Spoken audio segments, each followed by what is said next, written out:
देवताओं लोग सुधा यानी अमृत से, जो जिस कलश में अमृत रखा है स्वर्ग में, उसी कलश से थोड़ा सा अमृत लेकर के एक कुंभ में लाए। कारण उन्होंने तुरंत कहा कि हे महाराज परीक्षित जी, इनको तो अकाल मृत्यु का श्राप है, और जो ये अमृत पी लेता है वो तो अमर हो जाता है। तो ऐसा क्यों न करो कि जो स्वर्ग से अमृत लाए हैं आप इन राजा परीक्षित को पिला दो, भागवत की क्या जरूरत है। और इसके बदले में जो हमने अमृत पिलाएंगे, हम जो लाए हैं, उस अमृत के बदले में आप हमें ही भागवत अमृत पिला दो। जो कथा रूपी अमृत है वो हमें पिला दो, और जो स्वर्ग वाला अमृत है हे राजा परीक्षित जी को सुखदेव जी आप पिला दो। सूत जी ने कहा कि हाँ, हमने भी सुना है ऋषियों। सूत जी ने कहा जानते हो उसके बाद क्या हुआ? बोले ना, वही तो मैं भी श्रवण करना चाहता हूं। ये हुआ क्या? बोलो हुआ ये कि जैसे ही वो सुधा कुंभ ला करके देवता आए, आते ही उन्होंने विनिमय चालू कर दिया। विनिमय मतलब होता है व्यापार। व्यापार का मतलब होता है मैं आपके घर आऊंगा तो क्या क्या खिलाओगे, और तुम हमारे घर आओगे तो क्या क्या ले आओगे। भाई हमारे घर भी आओगे तो कुछ देना पड़ेगा ना जी। हम सब भी यही आजकल मेंटेन करते हैं। क्या उनके घर गए हैं तो न्योता 500 रुपये का डाले हैं, वो भी देख लिया उसने, डायरी में नोट कर लिया। मिश्रा जी आए थे, 500 का लिफाफा दे करके भोजन करके चले गए। वो दिमाग में डाल लिया कि हमको भी जाना है तो इतना तो जरूर देना होगा। हाँ, जबकि मिश्रा जी के मन में हो या ना हो, उसे लेना देना उसे नहीं है, वो तो व्यापार। देखो रिश्तेदारी कैसी चली गई, आज के रिश्तेदारी ये व्यापार की तरह हो गया। हाँ, अगर कुछ न आकर के दिया तो भी क्रोध आता है अंदर से, है खाली हाथ आ गया, हाँ कुछ नहीं था, नंगा था, ये खोपड़ी खराब हो जाती है। ऐसे ही ये व्यापार करने के लिए कौन आया? व्यापार के भाव से देवता लोग, कि मैं जा तो रहा हूं कुछ न कुछ ले करके, खाली हाथ नहीं जा रहा हूं, लेकिन हे सुखदेव जी इसके बदले में, यानी जो हम अमृत ला करके आपको देते हैं, इस अमृत के बदले में आप हमें कथा अमृत पिला दो, और आप ये सुधा वाला यानी स्वर्ग वाला अमृत है राजा परीक्षित को पिला दो, राजा परीक्षित अमर हो जाए।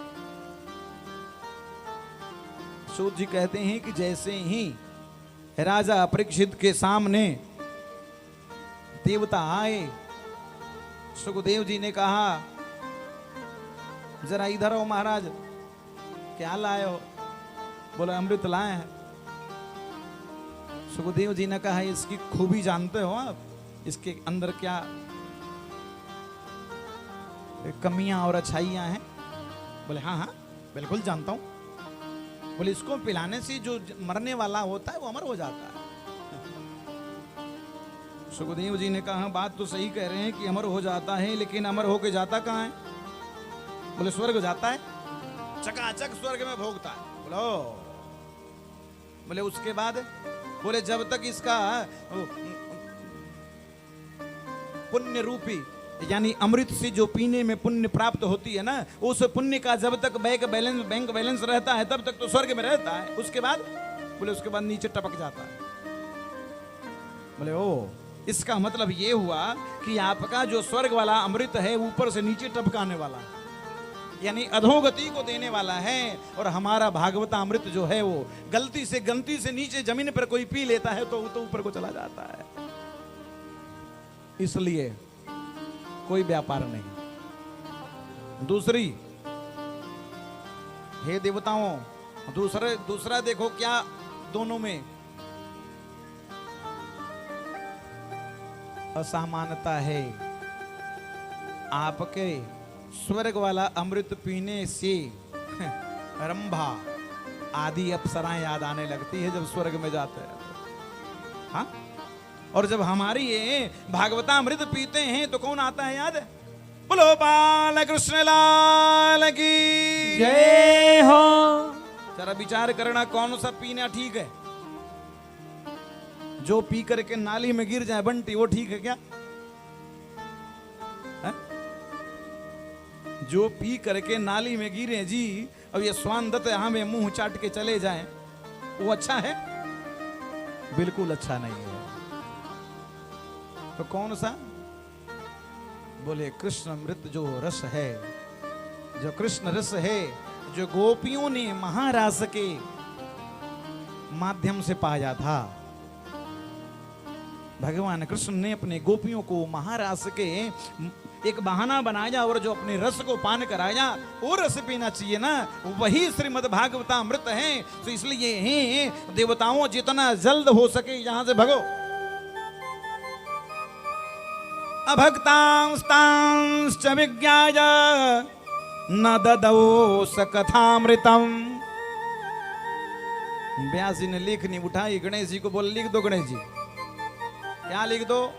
लिख दो कि वहां पर देवताओं को सुखदेव जी ने वो फटकार लगाई कि सुनो सुनो सुनो महाराज, व्यापार बराबरी में होता है। अगर आप कुछ अन्न ला के देते हो तो उसके बदले में दूसरा अन्न तो चलेगा।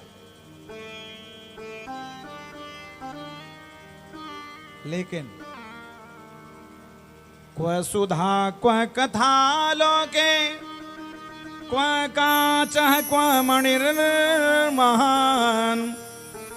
ब्रह्मरात्रौ विचार्येवं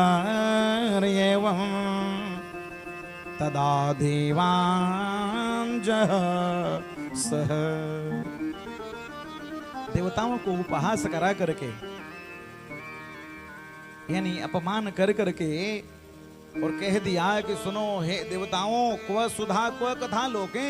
अरे भैया, ये कथा रूपी अमृत है और आपका स्वर्ग वाला अमृत में कोई तुलना नहीं है। क्यों? क्योंकि हमारी जो कथा है ना, भगवत की कथा, जो भगवान कृष्ण की कथा, वो तो